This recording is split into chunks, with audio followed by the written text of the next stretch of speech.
पेड़ काट कर पूछ रहा कली कहाँ, इन्हीं हाथों से मारता है जीवों को और इसी मुख से खाता है और पूछता है कली कहाँ। महिला के साथ दुष्कर्म करता है, चोरी करता है और पूछता है कली कहाँ। कली कहीं और नहीं आपके और मेरे अंदर आ चुका है। पर जब ताकत इतनी होगी कली की कि वो सब कुछ खत्म कर देगा, तब क्या होगा। यदा यदा हि धर्मस्य ग्लानिर्भवति भारत अभ्युत्थानम् अधर्मस्य तदात्मानं सृजामि।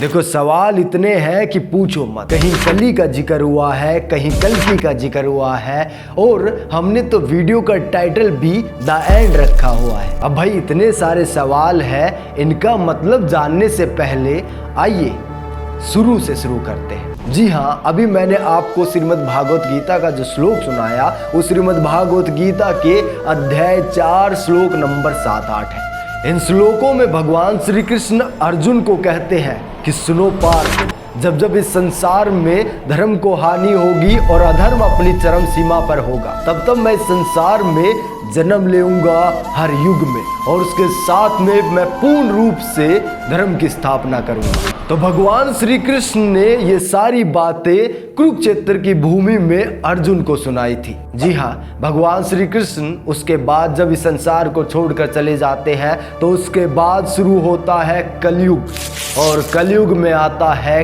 कली नामक राक्षस। आइए एक नजर कली के ऊपर डालते हैं।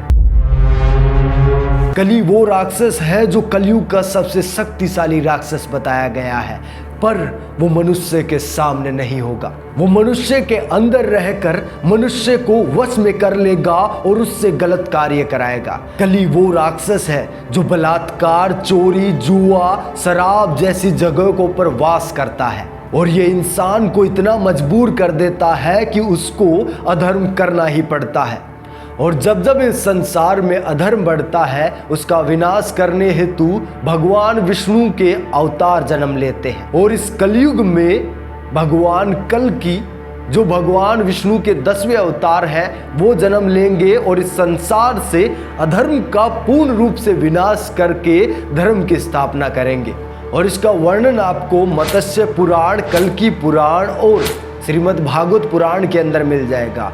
और इसका जिक्र श्रीमद् भागवत पुराण के अंदर 12वें स्कंद में किया गया है, जिसके अंदर बताया गया है कि भगवान विष्णु के 10वें अवतार कल्कि इस कलयुग में अधर्म का विनाश करने हेतु जन्म लेंगे। भगवान कल्कि का जन्म कलयुग के अंत में होगा। यह अवतार 64 कलाओं से निपुण होगा, जिसका जन्म पुराणों के मुताबिक उत्तर प्रदेश के मुरादाबाद जिले के संभल नामक स्थान पर विष्णु यसा नामक तपस्वी ब्राह्मण के घर जन्म लेगा। सबसे पहले सतयुग से शुरू करते हैं।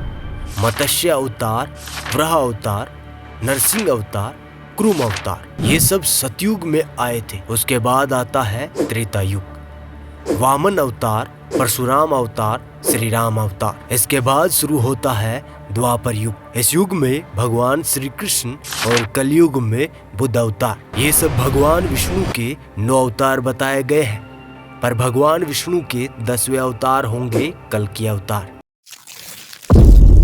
अब बढ़ते हैं दी एंड की ओर। जी हाँ, दी एंड का मतलब है कलयुग।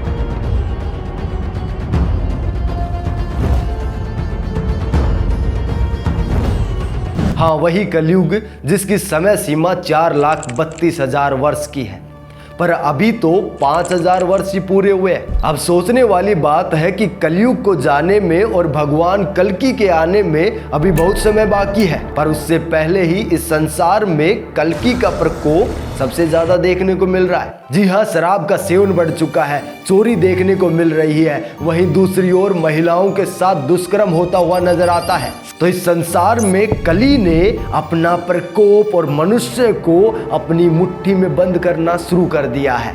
और जब कलयुग का अंत आएगा, तब माँ गंगा सूख जाएगी और अधर्म अपनी चरम सीमा पर होगा और धर्म को जानने वाले कुछ ही लोग इस संसार में बचेंगे। उसके बाद कली राक्षस को खत्म करने के लिए भगवान विष्णु के 10वें अवतार कल्कि संसार में आएंगे और पुनः धर्म की स्थापना करेंगे। पर जाते जाते आपसे एक सवाल रहेगा, क्या भगवान कल्कि के आने से पहले आप धर्म की रक्षा नहीं कर सकते, या जो कुछ ही लोग धर्म को जानने वाले बचेंगे, क्या आप उन लोगों में शामिल नहीं हो सकते? अगर कर सकते हैं तो शुरू कीजिए धर्म की रक्षा।